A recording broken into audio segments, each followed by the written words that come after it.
fait. Tu t'acceptes pas en fait quand tu essayes de changer ta couleur de peau. C'est un manque de confiance en soi. En mettant du choco, mon teint il est plus clair, du coup je suis plus jolie, les garçons me voient, me regardent plus. Je pense pas que ce soit lié forcément à un manque de confiance en soi. Je pense plus que c'est un critère de beauté entre guillemets. Une personne qui met du choco, c'est pas une personne qui a forcément pas confiance en elle. Être clair, ça montre que tu auras beaucoup plus de facilité à t'intégrer dans une société et tu vas pas rencontrer de difficultés face à une personne qui est beaucoup plus foncée. Et c'est ce qui crée le complexe en fait. En fait, elles sont prêtes à souffrir pour devenir claires. Au Mali, il y a une dame qui est décédée parce que à force d'utiliser des crèmes éclaircissantes, sa peau elle s'est affinée et elle a fait un accouchement par césarienne.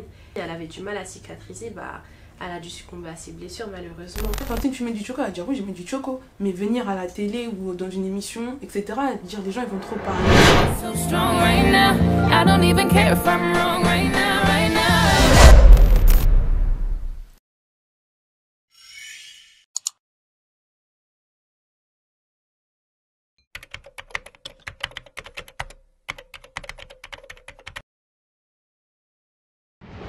Bonjour à tous et bienvenue dans votre émission de pur divertissement Mia M. Donc actualité people, développement personnel, c'est ce qu'on vous réserve au programme. Donc tout de suite on commence avec un sujet, la dépigmentation, et on va essayer de le comprendre avec notre team de choc. Alors on commence tout de suite donc par les présentations de nos trois invités du jour. Donc Marie, bonjour. Bonjour. Alors présente-toi. Ok, du coup moi c'est Marie, j'ai 24 ans, je suis actuellement en master chef de projet digital et je suis en alternance dans le domaine de la télévision. D'accord, merci. Brianna, bonjour. Bonjour, moi c'est Brianna, j'ai 20 ans, je suis étudiante dans le commerce international, je suis aussi mannequin et youtubeuse. Ok, super. Et bonjour moi, Fatou. Bonjour Mia. Moi c'est Fatoumata, j'ai 20 ans.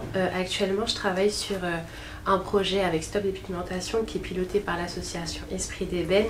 Et à côté, je suis la Miss Mali et la Miss Mali France 2020. D'accord. Bon, vous inquiétez pas, toutes les informations seront marquées en bio pour celles qui veulent retrouver l'association dans laquelle elle contribue. Alors, on va rentrer directement dans le vif du sujet et vous poser une première question pour celles qui nous regardent. Qu'est-ce que c'est la dépigmentation ? Alors, la dépigmentation, c'est un ensemble de pratiques qui consiste à éclaircir la peau à travers des produits soit qu'on va appliquer sur l'extérieur ou soit directement de l'intérieur. Du coup on parlera d'injections, de gélules et consorts. D'accord, donc c'est pour pouvoir éclaircir la peau en fait, tout simplement. Est-ce qu'il y a des personnes qui sont ciblées particulièrement par la dépigmentation ? Des communautés plus que d'autres? Les Africains, les Noirs, quoi, les Congolais, on connaît, les Camerounais aussi, les Sénégalais, mais bon. J'ai à savoir que ça se mesure sur une échelle de 3. On a en premier les Asiatiques, ensuite les Américains et pour finir les Africains. Même si on a tendance à dire que c'est les Africains qui s'éclaircissent le plus, c'est pas forcément le cas. Donc les Asiatiques aussi on pratique la dépigmentation. Exactement. D'accord. Mais en fait, c'est quoi le but? Est-ce qu'il y a un but réellement de dépigmenter, excusez-moi, sa peau? Stopper la production de mélanine. Okay. On vient à stopper directement la production de mélanine, du moins la ralentir au mieux. D'accord. Brianna, pour toi, pourquoi une personne elle serait amenée à recourir à ce genre de pratique? Pour moi, je dirais que c'est vraiment un manque de s'accepter en fait. Tu t'acceptes pas en fait quand tu essayes de changer ta couleur de peau. C'est un manque de confiance en soi pour moi. Donc je dirais que c'est un mauvais recours pour ma part, mais chacun est libre de faire ce qu'il veut, mais il y a beaucoup de problématiques en fait dans ça quand tu essaies de dépigmenter la peau. Quand je dis par exemple le choco, tu peux vraiment brûler ta peau. Alors le choco, c'est quoi ce terme pour ceux qui ne connaissent pas? Crème éclaircissante. D'accord. Dans quelle langue? Choco, c'est en lingala, je crois. C'est en lingala, en tout cas chez les Congolais qu'on utilise choco en tout cas. D'accord, ok. Et tu voulais dire quelque chose? Je suis pas forcément d'accord avec toi, Brianna. Je pense pas que ce soit lié forcément à un manque de confiance en soi. Je pense plus que c'est un critère de beauté entre guillemets. Une personne qui met du choco, c'est pas une personne qui a forcément pas confiance en elle ou qui a un complexe au niveau de sa couleur ou de ses origines. Je pense plus que pour elle, par exemple, c'est en mettant du choco, mon teint il est plus clair, du coup je suis plus jolie, les garçons me voient, me regardent plus. Je pense c'est un trait de beauté. Voilà, je pense que c'est plus. Mais oui, mais moi je dirais pas qu'il y a un critère de beauté défini. Exactement. Tu vois, donc c'est un manque de confiance parce que dire que les femmes claires ce sont les plus belles, non. Non, mais dans la société ou autre aujourd'hui, c'est comme ça, on va pas dire. Non, malheureusement, c'est une idéologie qu'on nous a inculquée depuis des années. On regarde dans le temps passé, avant les années 2000 par exemple, les femmes de peau noire qui étaient le plus mises en avant, c'était les femmes claires, et ça créait un complexe chez les femmes qui étaient beaucoup plus foncées. Ou même envers les hommes. Même les hommes aussi. Donc les hommes aussi peuvent mettre du choco? Oui, les hommes mettent du choco oui, aussi. Oui, parce qu'il y a des femmes qui préfèrent les hommes plus clairs, comme il y a des hommes aussi qui préfèrent les femmes plus claires. Oui. Mais si tu suis cette cadence-là de je veux ressembler à ça, c'est que tu t'acceptes pas toi-même. Exact. Donc il y a un manque de confiance. Moi, je pense pas. Est-ce que le manque de confiance, c'est ça que je vous pose à vous trois, est-ce que ça passe par un aspect physique? Ou est-ce que c'est dans la tête, la confiance? Ça peut être physiquement comme dans la tête. Ouais, c'est les deux. D'accord, donc une personne qui modifierait un aspect physique de son corps, que ce soit par la chirurgie, que ce soit par la dépigmentation, c'est quelqu'un qui a un manque de confiance en elle, vous pensez? Non, parce que c'est quoi les raisons en fait qui te poussent à faire ça? Il y a des personnes peut-être qui vont se faire refaire les fesses, peut-être parce qu'elles ont peut-être la flemme de faire du sport pour faire pousser leurs fesses. Ça dépend en fait de d'où ça vient en fait. Mais quand tu essayes de transformer surtout la peau, c'est qu'il y a un manque de confiance, tu vois. Parce qu'on peut très bien mettre des perruques, ça veut pas dire qu'on n'a pas confiance en nous, tu vois. Mais c'est le fait de se transformer, en fait. Et ça commence déjà par la peau. Ok, d'accord, je vois. Est-ce que toi, Marie, tu as des personnes dans ton entourage qui pratiquent et qui mettent des crèmes éclaircissantes? Moi, j'ai des personnes dans mon entourage, par exemple mes tantes, elles peuvent mettre du choco comme on dit, mais pourtant elles n'ont pas du tout un problème de confiance en elles. Elles, c'est vraiment pour un critère de beauté ou culturel, ou je sais pas, par exemple, t'as un truc, t'as un problème de peau, vas-y, utilise ces crèmes-là, t'as un problème de teint, t'es pas unifié. En fait, elles voient même pas l'effet secondaire ou les problèmes que ça peut apporter. Pour elles, je mets du choco, bah voilà, mon teint il est uni, je suis PMB, je suis claire, voilà. Au-delà, je pense que des raisons culturelles ou en tout cas du manque de confiance, c'est vraiment pour être belle, et même les hommes, c'est plus profond que ça, je pense. Mais ça veut dire que c'est les femmes claires qui sont les plus belles. C'est pas, enfin, je dis pas ça, mais dans la société aujourd'hui, Oui, c'est clair, que la t'as un. société, elle nous impose. Oui, voilà, c'est un avantage. Parce que par exemple, on va dans d'autres cultures, plus t'es clair, plus il y a de la réussite, plus t'es clair, plus tu te maries vite. Être clair, ça montre que tu auras beaucoup plus de facilité à t'intégrer dans une société et tu vas pas rencontrer de difficultés face à une personne qui est beaucoup plus foncée. Et c'est ce qui crée le complexe en fait. Mais quand on regarde les réseaux sociaux à l'heure actuelle, là je parle pour les jeunes, parce que comme tu l'as dit, toi tes tantes, qui sont des femmes un peu plus âgées, elles mettent des crèmes éclaircissantes, mais aussi beaucoup de jeunes qui mettent des crèmes éclaircissantes. Est-ce que du coup, sur les réseaux sociaux, on met beaucoup aujourd'hui en valeur les femmes au teint foncé? Pourquoi alors les jeunes, alors qu'ils ont des figures qui leur ressemblent, continuent à s'éclaircir la peau? Bah, au fur et à mesure du temps, à travers les réseaux sociaux également, on voit que y a différentes manières de mettre en avant ces pratiques-là. Ça veut dire nous, autant des mamans, c'est juste une crème, etc. Tiens, tu vas être claire. Mais maintenant, il y a d'autres procédés. Il y a beaucoup plus de... C'est totalement différent en fait. Plus les générations elles évoluent, plus on trouve une autre manière d'attirer le client vers ces produits-là. Par exemple, avant, il n'y avait pas vraiment recours aux injections, du moins, pas comme maintenant. Et maintenant, on voit que tu peux t'éclaircir la peau à travers des injections, en prenant des gélules, en mettant du savon, il y a plein d'autres techniques en fait. Et c'est les générations les plus jeunes qui en consomment, donc on se dit que ça va s'étaler sur de nombreuses années et ça compte pas se finir maintenant. Mais tout à l'heure, Marie, elle nous disait que je sais pas si mes tantes ou les personnes qui en mettent, elles sont conscientes des risques. Parce que tu nous expliquais que ça retire la mélanine de la peau, c'est ce qui nous permet de s'exposer au soleil. Mais est-ce que les personnes qui mettent des produits éclaircissants sont conscients, avant de commencer, des risques qu'elles encourent? Non. Vous pensez qu'ils sont pas conscients? Non. Ils se renseignent pas? En général, c'est plus du bouche-oreille. Ah tiens, moi j'ai mis telle crème et tout, c'est super rapide, tu vas éclaircir et tu vas rester clair super longtemps.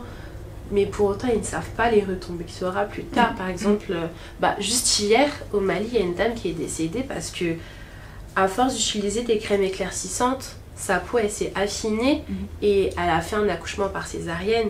Et tellement la peau était fine, elle avait du mal à cicatriser, elle a dû succomber à ses blessures malheureusement. Donc en fait nos mamans elles s'informent pas en fait assez sur la consommation de ces produits-là, les produits néfastes, les aspects néfastes que sera plus tard. Les mamans comme les jeunes, voilà.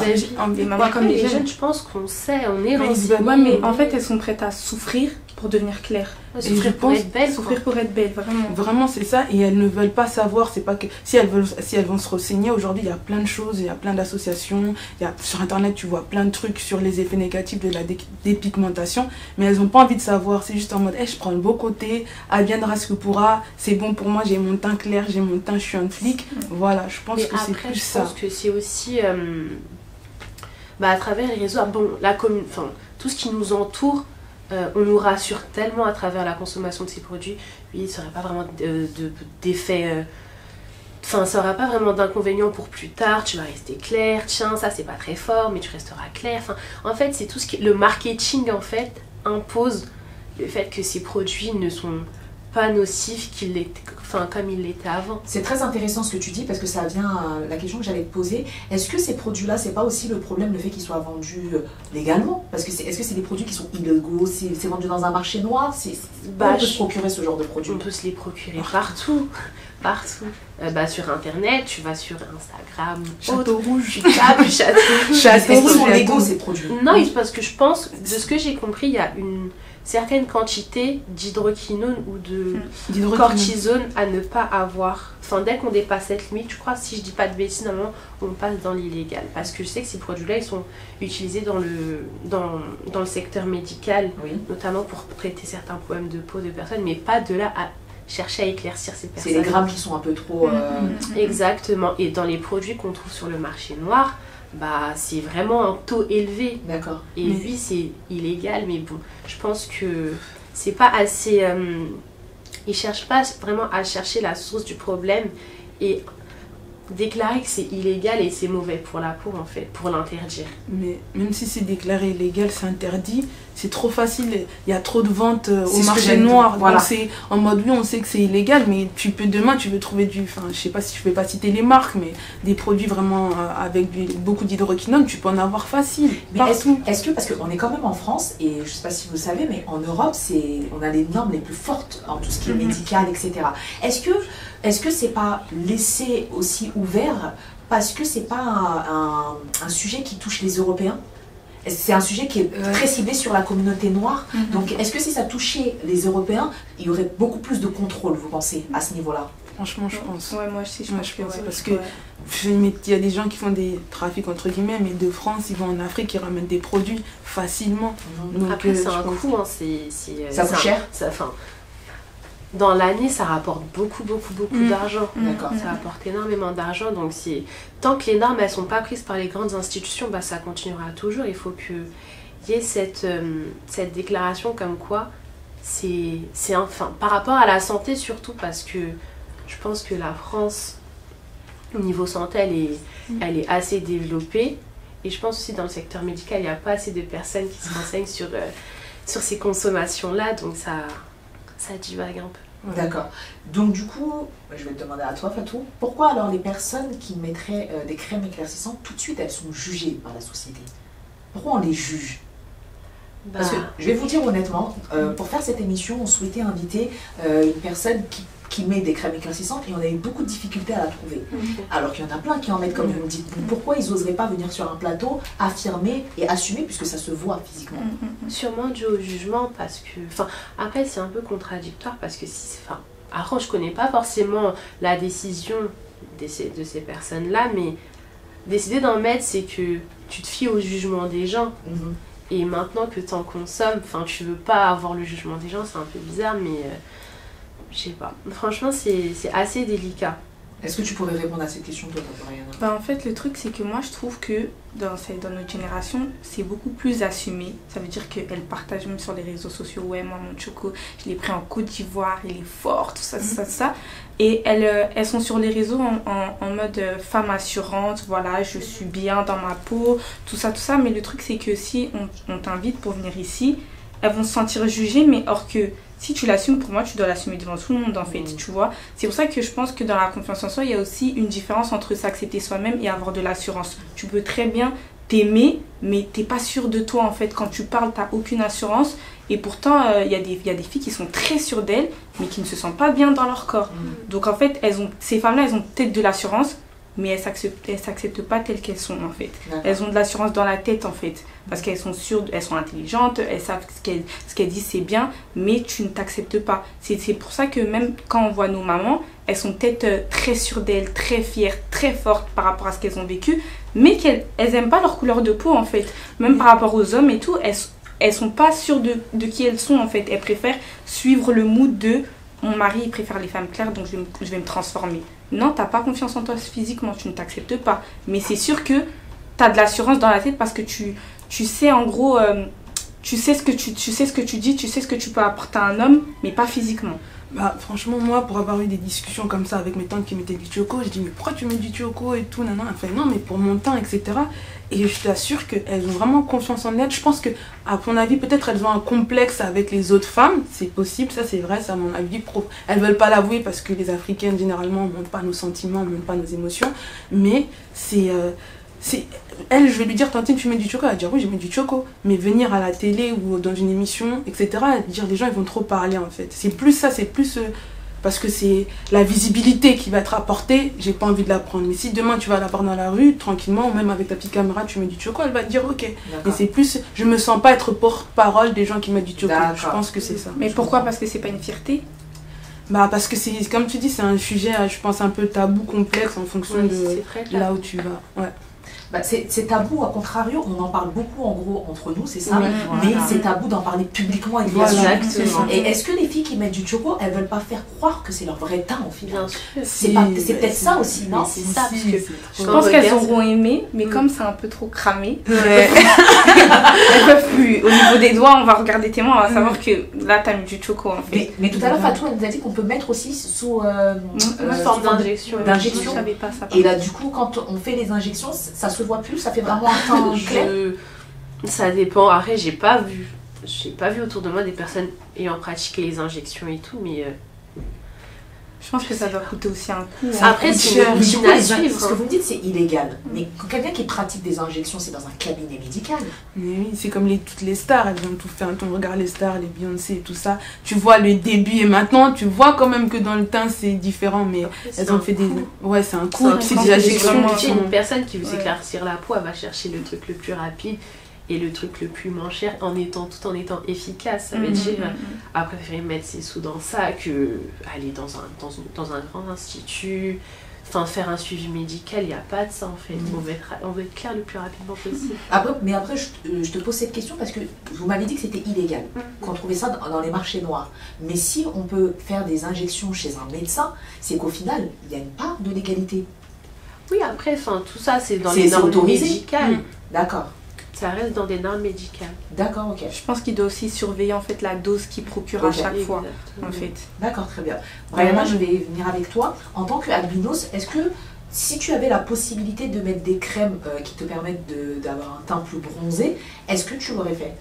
Je dirais que quand j'étais au collège, peut-être que j'aurais tenté. Mais le souci c'est que à ce moment-là, quand j'étais au collège, il y avait trop le regard de l'entourage en fait, pourquoi elle est blanche, ça aurait pu énormément me complexer au point que j'arrête même d'être blonde, que je mette des perruques noires et que j'essaye totalement de me transformer, mais je ne l'ai pas fait. Pourquoi? Parce que d'abord, pour avoir confiance en soi, c'est au niveau aussi de l'entourage.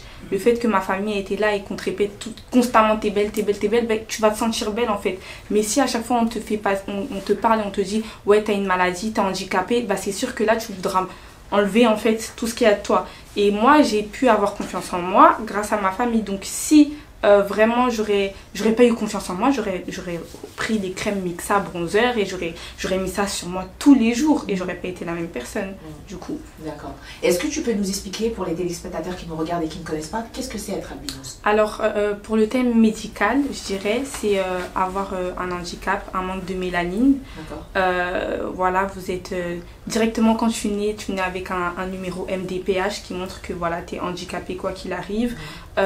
Donc c'est plus ça en termes médicaux, mais pour moi, pour ma propre conviction, parce que je suis chrétienne aussi, je dirais que c'est plus un cadeau que Dieu m'a fait, parce que alors d'aujourd'hui être albino c'est pas du tout un handicap pour moi, mais du coup ça m'ouvre toutes les portes que je veux, que ça soit dans le mannequinat ou autre. En fait c'est une différence auquel je l'ai prise et j'en ai fait ma force.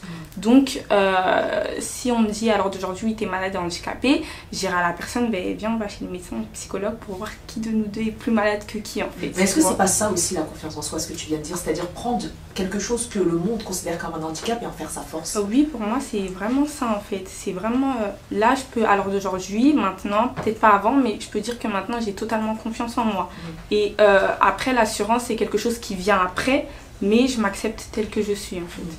Et est-ce que tu es souvent amenée à devoir régulièrement expliquer ton handicap Pourquoi? Non, plus avant, parce que avant c'était très rare quand tu voyais une albinos en fait. Avant il n'y en avait vraiment pas. Mais maintenant, moi-même quand j'en sors, je peux en voir. Donc je pense que c'est même au travers du mannequinat, des télés, en fait les albinos ont pu être plus exposés. Alors qu'avant ils étaient vraiment cachés. Tu voyais pas d'albinos dans un film, tu voyais pas d'albinos sur les plateaux télé ou même dans des défilés. Alors que maintenant on est beaucoup plus ouvert en fait. D'accord. T'es d'origine congolaise? Oui. Dans ta famille, il y a des personnes qui se dépigmentent ta peau? Oui. Est-ce qu'ils sont gênés face à toi? Non. Non, j'ai même l'impression que des fois ils veulent être comme moi. Ils sont pas gênés, mais voilà, elles ont de l'assurance, mais elles s'acceptent pas en fait. Mais pour moi, après c'est beaucoup aussi culturel aussi de mettre ça. La mère en a mis, la fille en met, parce que la mère elle en met, la grand-mère elle en met, et elle voit qu'elle sort toute noire. Donc elle voudra ressembler à sa mère qui est claire et qui est belle pour elle, tu vois. Mais alors que elle est magnifique, tu vois. Et enfin, je rebondis sur un truc que tu as dit. Tu as dit elles veulent toutes être comme moi, parce que je pense qu'au-delà d'avoir un teint plus clair, quand tu parais blanche, entre guillemets, tu arrives à avoir une meilleure situation sociale, un meilleur, tu vois, le travail c'est plus facile pour toi, tu as moins ces problèmes-là. Même quand tu es blanche, parce que tu as un handicap comme Brianna? Non, alors que non, ça, mais c'est psychologique. C'est psychologique, voilà. Parce pour que moi c'est faux. C'est faux parce que les personnes qui voudraient être comme moi, ils n'ont pas subi peut-être les critiques que moi j'ai eues quand je suis rentrée dans les transports. Vous voyez, ça veut dire que c'est facile de dire qu'elle est blanche, elle est belle, mais tu sais pas comment la fille elle sent à l'intérieur d'elle en fait. Elle aimerait être comme vous, du coup en fait. Tu subis pas les critiques, même des fois quand j'étais partie à des entretiens d'embauche avant, des fois c'est sûr qu'ils disent... elle est handicapée, elle voit pas très bien et tout. On peut pas non plus l'apprendre même au travail. Donc c'est aussi des fois un handicap. Ça ouvre des portes sur beaucoup de choses, comme des fois aussi, comme les personnes noires aussi, ça handicape. Mais je pense que elle, quand je te dis ça, je ne dis pas forcément mon avis, mais je parle dans l'esprit des tantines ou autres qui peuvent te dire ça, ou des gens qui nous regardent. Elle pense même, elle voit même pas aussi loin que toi. Pour elle, c'est bizarre, mais les gens, quand ils ont des problèmes, ils l'associent toujours à eux-mêmes. Ils se mettent pas dans la situation de la personne, tu vois. Alors qu'honnêtement, tu peux dire, elle a peut-être eu des problèmes pour le travail, c'est comment, mais elle se dit tout de suite par rapport à moi, elle est PMB, elle est claire, elle c'est facile. Même le mari, c'est facile, etc. Tu vois. C'est plus ça pour avoir une meilleure situation sociale. D'accord. Alors, je vais juste demander aux téléspectateurs de nous écrire en commentaire. Je vais vous poser une question. J'aimerais savoir si vous aussi, vous pensez que la confiance en soi, ça passe d'abord par un aspect physique. Est-ce qu'une personne qui modifie, que ce soit par la chirurgie, comme on l'a dit, par le fait de modifier sa couleur de peau, elle peut être fière d'être noire, revendiquer son côté noir? Et ça, je voulais vous la poser à vous en tant que téléspectateur, et je vais aussi la poser aux filles qui sont sur le plateau. Est-ce que quand on met la crème éclaircissante, parce qu'on a eu le Black Lives Matter aujourd'hui, les Noirs, les Africains, on a la chance d'être écoutés. Est-ce que quand on décolore sa peau pour devenir plus clair qu'on est, on peut se revendiquer fièrement d'être noir? Est-ce que ça poserait problème pour vous? Je décolore ma peau, non, mais je viens sur la place publique pour revendiquer que je suis fière d'être noire. Est-ce que ça, c'est contradictoire? C'est contradictoire et ça dépend du contexte, je pense. D'accord. Pourquoi c'est contradictoire? Là, je parlais au niveau de la peau, par exemple. Tu ne peux pas te revendiquer être fière d'être noire si tu n'es pas fière de ta peau qui est noire. T'en viens à vouloir éclaircir ta peau, mais c'est qu'en fait, t'es pas fière vraiment de qui tu es. Et, mais après, il y a plusieurs causes à défendre en étant noir, les violences policières, etc. Personne ne va t'empêcher de venir donner ton avis là-dessus, mais s'il s'agit au niveau de tout ce qui est l'aspect physique et tout, c'est assez contradictoire. Voilà.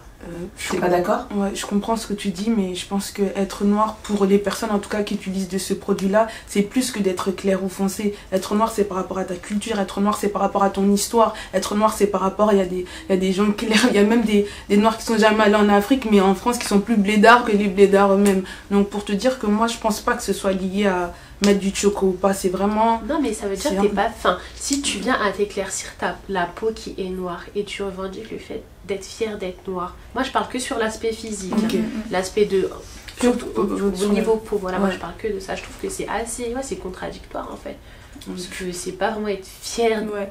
Moi je suis d'accord avec elle. Voilà. Alors, donc vous deux vous dites qu'une personne qui décolore sa peau ne pourrait pas être fière d'être noire, mais je vais vous poser une autre question. Une personne de type européen ou en tout cas extérieur à l'Afrique, quand elle voit une personne noire foncée et une personne noire claire, au final elle voit quoi pour elle? Un noir. Donc du coup, par rapport à ce que tu viens de dire, il reste noir, qu'il soit clair ou foncé, il reste noir. Oui, Donc pourquoi elle pourrait pas revendiquer fièrement d'être noire? Parce que elle, dans la tête, Oui. la noire, en fait, elle se voit comme si elle était blanche. D'accord. En fait, tu vois. Mais le truc, c'est que tu peux pas dire oui, je suis fière d'être noire, je suis fière de ma couleur de peau. D'accord. Voilà. Mais t'as changé ta peau, en fait, pour D'accord. devenir comme les blancs. Mais les blancs, ils vont voir, oui, t'es noir, en fait, quoi qu'il Ouais, arrive. voilà, quoi qu'il arrive, t'es noir. Mais- Enfin, tu pourras pas nous ressembler un jour. Si on regarde ta texture de cheveux, t'es noir. Mais celle qui met du choco, elle veut pas, enfin, elle cherche pas à être comme les blancs ou elle adule pas les blancs, c'est même toi qui m'as, enfin, C'est ça que plus je veux, les voilà. ouais. Plus même les métis, elle cherche pas à plaire aux blancs ou quoi que ce soit, à être blanche. Enfin, quand elle est blanche, c'est pas pour être préférée des blancs entre guillemets, Non, c'est pas plus par forcément, rapport Forcément, aux Africains. Moi, je pense que c'est plus profond que ça et C'est intéressant ce que tu viens de dire et j'aimerais qu'on rebondisse dessus parce que tu en as parlé, parce qu'on en a parlé ensemble au téléphone. La question que je vais vous poser pour rebondir sur ce que vient de nous dire Marie, est-ce que la personne qui met de la crème éclaircissante, elle souhaite ressembler à une blanche ou elle souhaite être une noire claire? Non, noir clair. Là noir maintenant, clair. enfin en général, quand je regarde, moi c'est surtout réseaux sociaux, je parle, quand je regarde et je vois des filles qui s'éclaircissent, c'est limite vouloir devenir très très très très blanches. Il y en a, elles en viennent à se décaper la peau, utiliser genre des produits de l'eau de Javel, du dissolvant pour vraiment devenir blanche, voire transparente. On voit même plus, il y a même plus un peu de mélanine en fait dans leur peau. Et voilà, enfin moi je suis dans cette optique où soit ressembler genre à tout ce qui est genre métissé, etc. ou sinon devenir blanche. D'accord. Pour finir le débat, qu'est-ce qu'on pourrait faire pour faire un peu plus de prévention et aider les personnes qui voudraient commencer ou qui sont dans un processus de décoloration de leur peau? Qu'est-ce qu'on pourrait faire pour les aider, ces personnes-là? Pour leur faire comprendre que non, il faut arrêter. C'est assez profond, mais je pense que s'asseoir, comme on est en train de le faire, débattre, essayer de comprendre le pourquoi du comment, je pense que ça pourrait énormément aider. Après, c'est sûr, ça peut être une souffrance qui dure de longtemps, donc on ne pourra pas du jour au lendemain dire « Ah, toi, tu vas arrêter ». Non, Mais c'est aussi vraiment un compliqué. accompagnement. C'est aussi compliqué quand les parents eux-mêmes mettent ça aussi à leurs enfants. Oui, Ça vient des parents? Les enfants, il y a des parents qui mettent ça aussi à leurs enfants. Donc c'est un peu compliqué en fait. Je pense que ça remonte vraiment de bien loin. En fait, il y a des mamans qui mettent des petites et elles mettent un tout petit peu quand elles voient que leur enfant il est un peu trop noir. C'est très fréquent, il y a des mamans C'est compliqué en fait tout ça. Ouais. Et qu'est-ce que tu pourrais faire toi, nous à notre échelle, qu'est-ce qu'on pourrait faire pour aider ces filles-là? franchement, je pense, enfin, c'est comme elles ont dit, savoir le pourquoi tu mets ça, qu'est-ce que tu cherches en mettant ça, et en disant peut-être que, enfin, je sais pas, tu cherches une meilleure situation, mais peut-être en travaillant juste plus à l'école, tu vas voir ce que tu veux au lieu de mettre des produits éclaircissants. Je pense que vraiment c'est plus profond que ça et pourquoi tu le fais. C'est surtout c'est ça. sensibiliser, beaucoup sensibiliser. Par des émissions, des articles, Des articles, etc. de la prévention, des De campagnes. la prévention, exactement. Bah, je parle de stop de pigmentation. Ouais. Ils ont réalisé une campagne en 2017 où ils affichaient plusieurs panneaux dans le métro parisien et tout. On voyait des affiches qui sensibilisaient. Et moi aujourd'hui, à travers le shooting que je vais organiser, c'est vraiment prôner l'acceptation de soi à travers la beauté plurielle. C'est sensibiliser, c'est le plus important, et saisir les occasions qui peuvent vous permettre d'échanger avec des personnes autour de cette thématique-là pour comprendre la souffrance qu'ils ont depuis longtemps et peut-être leur permettre de changer d'avis, parce qu'au final c'est leur santé qui est en danger malgré tout. D'accord. Fatou, j'aimerais te demander, donc toi tu es Miss Mali France, tu es Miss Mali aussi tout court, déjà félicitations. Et j'aimerais savoir pourquoi tu as choisi, parce que alors pour ceux qui ne savent pas comment se passe une élection, vous choisissez donc un projet que vous portez jusqu'à la fin de votre élection, et une fois que vous le gagnez, le but pendant toute l'année, c'est ça, c'est de représenter ce projet, d'en parler, de sensibiliser les gens vis-à-vis du projet que tu portes, c'est ça? Pourquoi tu as choisi du coup de porter, de te cibler sur le projet de la dépigmentation? Parce que j'avais suivi la première campagne qu'ils avaient fait et ça m'avait vraiment plu, et c'est un mouvement qui continue en fait. Actuellement ils font des activités groupées, ils continuent la sensibilisation sur les réseaux sociaux, et je me suis dit que c'était vraiment une cause qui me tenait à cœur, parce que étant noire, etc., les gens ils ont tendance à dire oh si t'es Miss, la Miss ça va forcément être claire, alors que moi je suis foncée quoi, et ça n'a pas changé grand chose. Et je trouve que en tant qu'ambassadrice, je me dois de porter ma voix pour défendre des causes, et raison pour laquelle j'ai choisi la dépigmentation, parce que c'est un fléau qu'on doit arrêter, et les futures générations à venir, elles ne doivent pas en consommer, et plus on parle et plus on essaie de sensibiliser au mieux. D'accord. Merci beaucoup les filles. Je vais vous demander juste de faire une petite phrase de fin sur le terme général, pas forcément sur la couleur de peau, mais peut-être sur l'acceptation de soi en général. Qu'est-ce que vous pourrez dire à une personne qui a du mal à s'accepter physiquement? Un petit mot pour ceux qui nous regardent, en regardant une des caméras qui est là. Franchement, pour moi, juste reste toi-même et confiance en toi et confiance en ce que Dieu a mis en toi physiquement. Et puis voilà, pour moi, c'est ça. C'est ça. D'accord. Moi, je dirais à une personne, aime-toi en fait. Aime-toi. Si toi, tu t'aimes pas, comment tu veux que les gens t'aiment? Et tu es comme tu es, faisons une force en fait. D'accord. Voilà. Merci.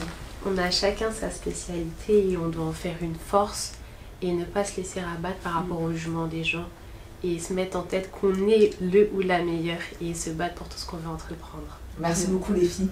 Je remercie donc nos 3 intervenantes. N'hésitez pas à nous écrire du coup en commentaire ce que vous en pensez. Est-ce que vous aussi vous avez déjà subi des critiques par rapport à votre aspect physique? Est-ce qu'on vous a déjà critiqué parce que vous éclaircissez votre peau, parce que vous avez fait de la chirurgie? Comment vous l'avez vécu? Donc écrivez-nous en commentaire. Vous pouvez aussi débattre entre vous, n'hésitez pas. Je vous remercie les filles d'être venues débattre avec nous aujourd'hui avec autant de facilité, et surtout merci parce que vous n'avez pas jugé des gens, parce qu'il y a aussi des gens qui vont nous regarder et qui s'éclaircissent la peau. Mais on ne vous juge pas, on veut juste essayer de vous comprendre et j'espère que cette émission va le permettre. Je vous remercie à tous. La dépigmentation est encore très répandue et c'est en sensibilisant et en essayant de comprendre qu'on va pouvoir prévenir sur les risques.